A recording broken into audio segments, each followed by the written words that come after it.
तो दोस्तों आज की वीडियो में हम एक फॉर्म भरने वाले जो कि निकला गया है CISF कांस्टेबल ट्रेड्समैन के पद पे। अलग अलग पोस्टें निकली गई है इसके अंतर्गत, उनमें से किसी एक पोस्ट को हम फिलअप करेंगे। बट फॉर्म फिलअप करने से पहले थोड़ा फॉर्म का ओवरव्यू ले लेते हैं। जैसे इस फॉर्म को भरने की लास्ट डेट वो आपकी 3 अप्रैल है। इससे पहले पहले आपको अप्लाई कर देना है। फीस स्ट्रक्चर आपको देखिए कैटेगरी वाइज यहाँ पे बता रखा है। ए लिमिट की बात करते हैं तो देखिए 18 से 23 बता रखी है। बाकी आपको एज रिलैक्सेशन मिलेगा। उसके बाद आपको नीचे आ जाना है। एलिजिबिलिटी की बात करते हैं तो इसमें 10वीं पास मांग रहे हैं और साथ ही साथ आपके पास स्किल होनी चाहिए इनमें से किसी एक फील्ड के अंतर्गत। अगर आपने ITI कर रखी है इनमें से किसी एक में तो आपको प्रेफरेंस मिलेगी। फिजिकल एलिजिबिलिटी की बात करते हैं तो देखिए मेल के लिए और फीमेल के लिए अलग अलग बता रखी है। तो चलिए इस फॉर्म को अप्लाई करते हैं। तो चलते हैं इसकी ऑफिशियल वेबसाइट पे, जिसका लिंक मैं आपको डिस्क्रिप्शन में दे दूंगा। तो देखिए हम इसकी ऑफिशियल वेबसाइट पे पहुंच चुके हैं, जिसका इंटरफेस ऐसा दिखता है। यहाँ पे आ जाने के बाद आपको अपनी डिटेल्स फिलअप करनी पड़ेगी, जो कि आपकी 10वीं की मार्कशीट के बेस पे होने वाली है। तो देखिए सबसे पहले आ जाता है आपका फुल नेम। इसके बाद आपको नीचे आना है और अपने फुल नेम को नीचे वाले ऑप्शन में वेरीफाई देना है। उसके बाद वाला ऑप्शन है कि क्या आपने अपना नेम चेंज करा पहले कभी, यस या नो, आपको नो कर देना है। अगर करा होगा तो यस करके आपको अपना नया नाम लिख देना है यहाँ पे। उसके बाद आपको नीचे आ जाना है। नीचे आ जाने के बाद आपको अपने फादर का फुल नेम लिखना है। उसके बाद अपने फादर के फुल नेम को नीचे आपको वेरीफाई कर देना है। उसके बाद आपको अपनी मदर का फुल नेम लिखना है और उसके बाद आपको अपनी मदर का फुल नेम को नीचे वेरीफाई कर देना है। उसके बाद आपको अपनी डेट ऑफ बर्थ सेलेक्ट कर लेनी है। उसके बाद नीचे आना है। तो इसी तरह से आपको अपनी डेट ऑफ बर्थ को भी वेरीफाई कर देना है। उसके बाद आपको अपना जेंडर सेलेक्ट करना है और उसको नीचे आपको वेरीफाई कर देना है। एंड फाइनली आपको सेम टू सेम ये वाला कैप्चा इस वाले बॉक्स में फिलअप करना है। उसके बाद आपको नीचे आ जाना है। नीचे आ जाने के बाद आपको फाइनली सबमिट वाले ऑप्शन पे क्लिक कर देना है। सबमिट करने के बाद आप नेक्स्ट पेज पे एंटर कर जाते हैं, जहाँ पे आपकी डिटेल शो कर जाती है जो आपने फिलअप करी है, और थोड़ी बहुत आपको फिलअप करनी है। जैसे कि आया था आपका कॉन्टैक्ट डिटेल, जिसमें आया था सबसे पहले आपका मोबाइल नंबर, जिसको आपको फिलअप कर देना है। उसके बाद उसको वेरीफाई कर देना है। उसके बाद आती है आपकी ईमेल आईडी, जिसको आपको संभाल के रख लेना है फ्यूचर रेफरेंस के लिए, और अपनी ईमेल आईडी को नीचे कंफर्म कर देना है। उसके बाद आपको नीचे आ जाना है। नीचे आ जाने के बाद आपको चेक बॉक्स पे क्लिक करना है। उसके बाद आपको सेम टू सेम वाला कैप्चा फिलअप करके सबमिट वाले ऑप्शन पे क्लिक कर देना है। तो कंफर्मेशन के लिए आता है। इसके बाद आपको ओके कर देना है। जैसे कि आप देख सकते हो आपका रजिस्ट्रेशन सक्सेसफुली कंप्लीट हो चुका है। इसके बाद क्या करना है, आपका ID पासवर्ड जनरेट हो चुका है, जो कि आपकी मेल ID पे और मोबाइल नंबर पे भेज दिया गया है। उसके थ्रू आपको लॉगिन करना है। जैसे कि सामने देख रहे हो आप, लॉगिन वाले ऑप्शन पे क्लिक करना है। तो आपने न्यू रजिस्ट्रेशन तो कर लिया है। अब इसके बाद आपको लॉगिन करना है। तो लॉगिन करने के लिए आपको देखिए इसी इंटरफेस पे नीचे आना है। जैसे ही आप नीचे आओगे तो आपके सामने देखिए जिस पोस्ट के लिए आपको अप्लाई करना है, कांस्टेबल ट्रेड्समैन, आपको इस वाले ऑप्शन पे क्लिक करना है। इसके बाद देखिए आपके सामने लॉगिन की डिटेल आती है। यहाँ पे आपको रजिस्ट्रेशन नंबर डालना है और साथ ही साथ पासवर्ड डालना है जो आपकी मेल पे आया है। उसके बाद सेम टू सेम ये वाला कैप्चा फिलअप करना है ऊपर। एंड फाइनली आपको सबमिट करके लॉगिन करना है। तो देखिए हम लॉगिन कर चुके हैं और देखिए आपके सामने वेलकम लिखा हुआ आ जाता है। उसके बाद देखिए नीचे आपकी एप्लीकेशन आ जाती है ट्रेड्समैन के बारे में, जिसको आपको अप्लाई करना है। तो यहाँ पे क्लिक हेयर टू अप्लाई वाले ऑप्शन पे क्लिक करते हैं हम। इसके बाद आपके सामने इंस्ट्रक्शन आ जाते हैं, जो कि आपके डॉक्यूमेंट्स के बारे में बताता है। उनका साइज़ क्या होना चाहिए, फॉर्मेट क्या होना चाहिए, जो कि मैं आपको आगे बता दूंगा। तो आपको फिर नीचे आ जाना है। नीचे आ जाने के बाद आपको कंटिन्यू वाले ऑप्शन पे क्लिक करना है। इसके बाद देखिए आपके सामने 4 स्टेजेस आ जाती है, जिसको आपको कंप्लीट कर देना है और उसके बाद आपकी एप्लीकेशन है वो सक्सेसफुली सबमिट हो जाएगी।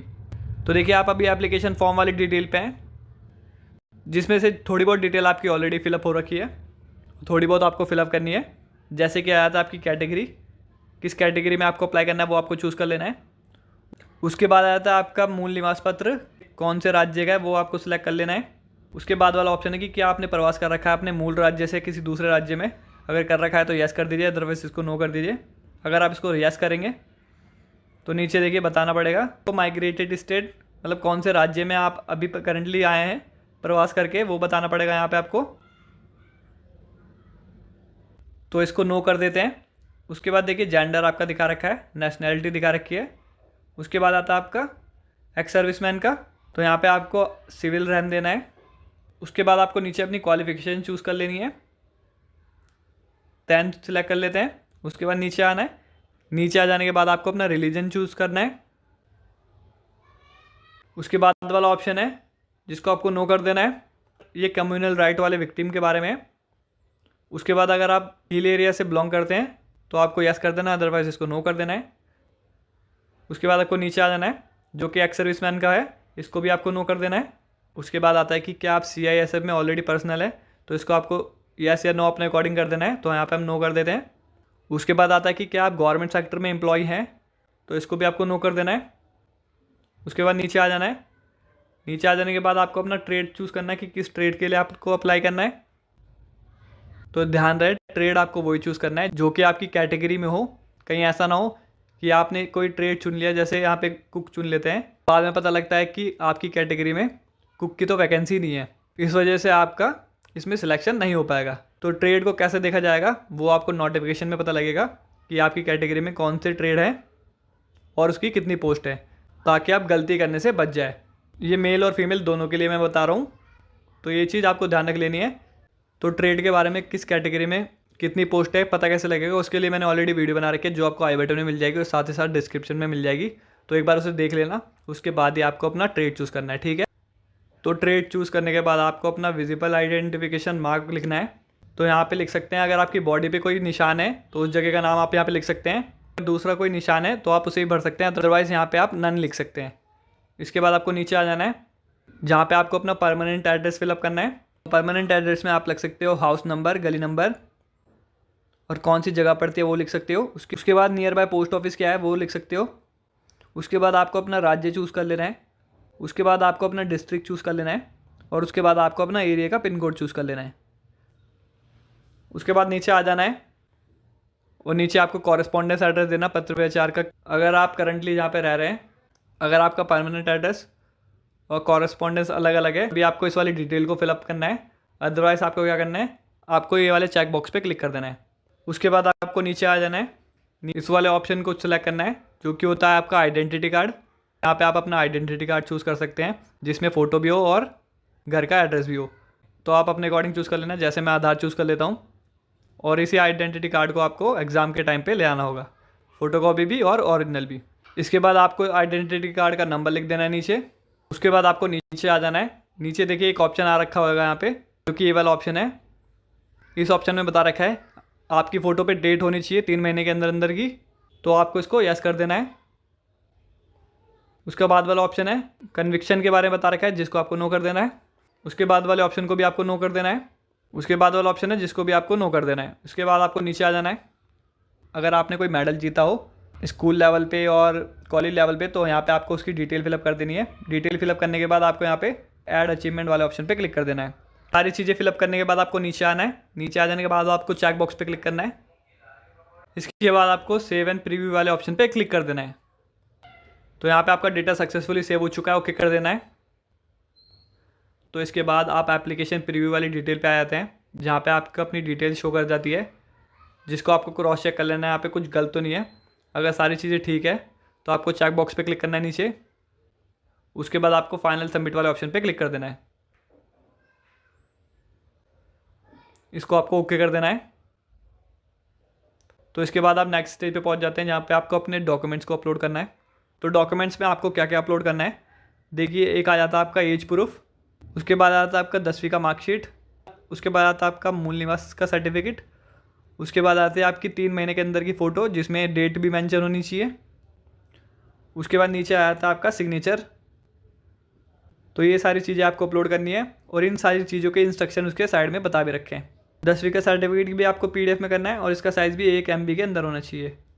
डोमिसाइल सर्टिफिकेट भी आपको PDF में अपलोड करना है, साइज़ इसका 1 MB से अंदर होना चाहिए।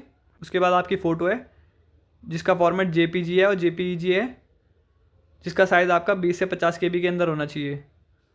उसके बाद आता है आपका सिग्नेचर, जिसका JPG और JPEG है और फाइल साइज़ इसका 10 से 20 KB के अंदर है। तो सारे डॉक्यूमेंट को इंस्ट्रक्शन के अकॉर्डिंग कैसे क्रिएट करेंगे उसके लिए मैंने वीडियो बना रखी है, जो आपको आई बटन में मिल जाएगी और साथ ही साथ डिस्क्रिप्शन में भी मिल जाएगी। बहुत आसान तरीके से मैंने उसमें समझा रखा है। तो मैं आपको एक डॉक्यूमेंट्स अपलोड करके दिखा देता हूँ, जैसे कि फ़ोटोग्राफ।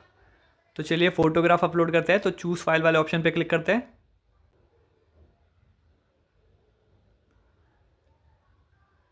फ़ोटो चूज़ कर लिए, तो इसके बाद हमें अपलोड वाले ऑप्शन पे क्लिक करना है। तो देखिए फ़ोटो अपलोडेड सक्सेसफुली दिखा रखा है, ओके कर देते हैं। तो अब देखते हैं फ़ोटो हम अपलोड हुई है। तो देखिए फ़ोटो अपलोड हो चुकी है और आपको इसको व्यू करके देख लेना है। तो इसी तरह से आपको सारे डॉक्यूमेंट्स अपलोड करने हैं और सारे डॉक्यूमेंट्स को व्यू करके देख लेना है। उसके बाद आपको नीचे सेव एंड नेक्स्ट वाले ऑप्शन पे क्लिक कर देना है। तो देखिए सारे डॉक्यूमेंट सबमिट हो चुके हैं सक्सेसफुली। ओके कर देते हैं। फाइनली आप 4th स्टेज पे पहुंच जाते हैं, जो कि आपकी फ़ी पेमेंट की होती है। तो रिजर्व कैटेगरी के लिए तो कोई फीस नहीं है और अनरिजर्व कैटेगरी को पेमेंट करनी होगी। तो यहाँ से आप पे कर देना। पे करने के बाद आपका जो एप्लीकेशन फॉर्म है वो आपको शो हो जाता है, जिसका आपको प्रिंट आउट ले लेना है और इसको फ्यूचर रेफरेंस के लिए रख लेना है।